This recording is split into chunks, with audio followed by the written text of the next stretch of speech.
या बातमीचे प्रायोजक Nitin mobile accessories, Navi Peth, Solapur.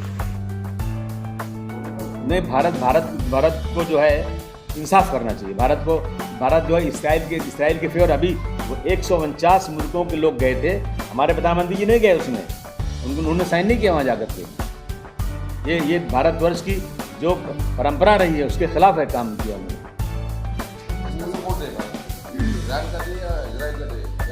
हम तो कहेंगे ईरान को देना चाहिए। हाँ, इसने पूरे देश की सारी प्रॉपर्टी बेच दिया। एयर इंडिया बिक गया, एयरपोर्ट बिक गया, सी पोर्ट बिक गया, रेलवे बिक रहा है, सारी बड़ी बड़ी प्रॉपर्टी बिक रही, नया कुछ बन नहीं रहा है। और जो है वक्फ की ज़मीनें भी मुसलमानों के हड़पने का इरादा है। पहले 3 तलाक के नाम पर मुसलमानों को बेवकूफ़ बनाया गया। जो मुसलमान को हज के लिए सब्सिडी मिलती थी वो ख़त्म कर दी गई। ये हालत है। दूसरी तरफ किसानों की हालत बहुत ख़राब है। मैं समझता हूँ वो सरकार निकम्मी सरकार है जो बार बार ये कहती है कि हम आएंगे तो एक भी किसान की आत्महत्या नहीं होगी, लेकिन आज भी किसानों की आत्महत्या बड़े ज़ोर में चल रही है और किसानों को जो मुआवजा मिलना चाहिए वो नहीं मिल रहा है। बड़े बड़े व्यापारियों का, कारपोरेट का हज़ारों करोड़ माफ़ किया जा रहा है, परंतु किसानों की हालत आज भी देश में सुधरेगी नहीं। और बड़े हमारे चौधरी चरण सिंह जी ने कहा था, बड़े नेताओं ने कहा था, जब तक किसान खुश नहीं होगा जब तक देश खुश नहीं होगा। और किसानों की हालत दिन ब दिन ख़राब होती जा रही है। ये हालत है। अभी यहाँ पे आग लग गई थी कहीं, फायर ब्रिगेड नहीं है, हो सकता है फायर ब्रिगेड नहीं हमारे पास। हम बहुत बड़े $5 ट्रिलियन की इकनॉमी बन रहे हैं, लेकिन हमारे पास फायर ब्रिगेड नहीं हमारे पास है, इक्विपमेंट उसका है नहीं यहाँ पे इसमें जो हो रहा है। और इस तरह की चीज़ें देश में हो रही हैं। मैं समझता हूँ कि हमें जो है सोचना चाहिए, ये देश संविधान से चलेगा, अपनी मर्ज़ी से नहीं चलेगा। ये समाजवादी पार्टी हर धर्म के लोगों के साथ, चाहे किसी धर्म का भी हो। और याद रखिए, जो भी लोग राजनीति में धर्म को लाते हैं वो समझो कि बहुत ही ख़राब लोगों के हाथ में सत्ता है, और जो लोग डेवलपमेंट को लाते हैं समझिए वो अच्छे लोग हैं। आज ये जो है जिस तरह से हमारी फॉरेन पॉलिसी थी वाजपेयी के ज़माने में, नेहरू जी के ज़माने में, इंदिरा गांधी के ज़माने में, वो जो है हमारी फॉरेन पॉलिसी ख़त्म हो गई है।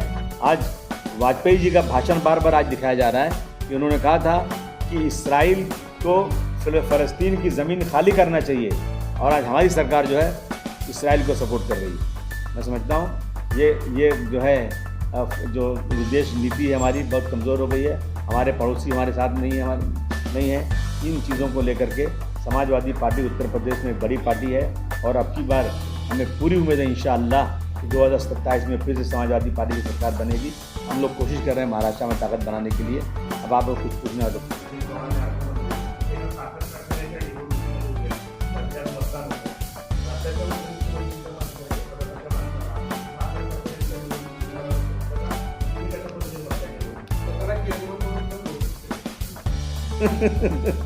नहीं, उप मुख्यमंत्री होने के बाद तो पूरे महाराष्ट्र के मालिक हैं वो, फिर उनको ऐसे छोटे काम नहीं करना चाहिए, किसी और को खड़ा कर देना चाहिए।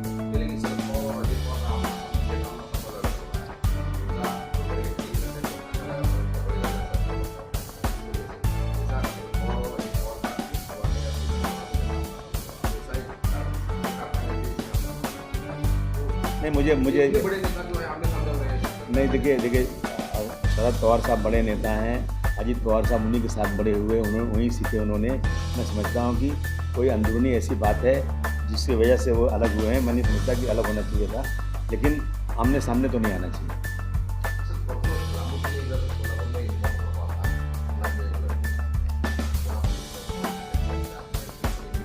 देखिए, हाँ, मैंने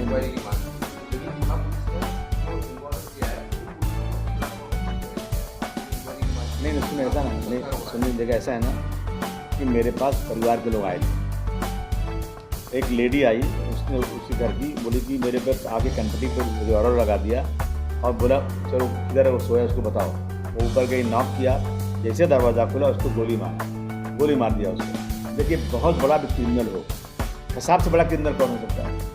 कसाब ने इतने लोगों को मारा रेलवे स्टेशन पे, कहाँ हमारे लोगों ने जब भाग रहा था कसाब, तो चौपाटी पे जिन पुलिस वालों को खबर मिली कि इधर से आ रहा है रोका, उसने उसको पुलिस वालों को मार दिया, लेकिन उसका कसाब को मारा नहीं गया।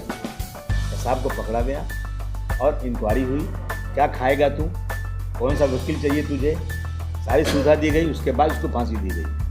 हमारे पास कचहरी कोर्ट है, हमारे पास जजेस हैं, हमारे पास जेल है। ये सारी चीज़ों को छोड़ के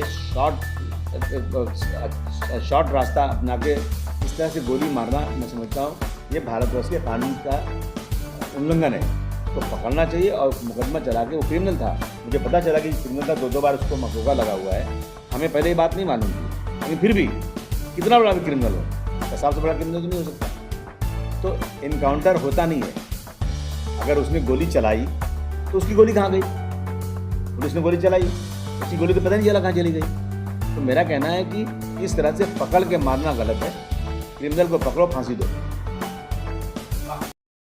ताज्या बातम्यांसह ठळक घडामोडी पाहण्यासाठी आजच डीडी दर्पण न्यूजला लाईक करा, शेअर करा व सबस्क्राईब करायला विसरू नका।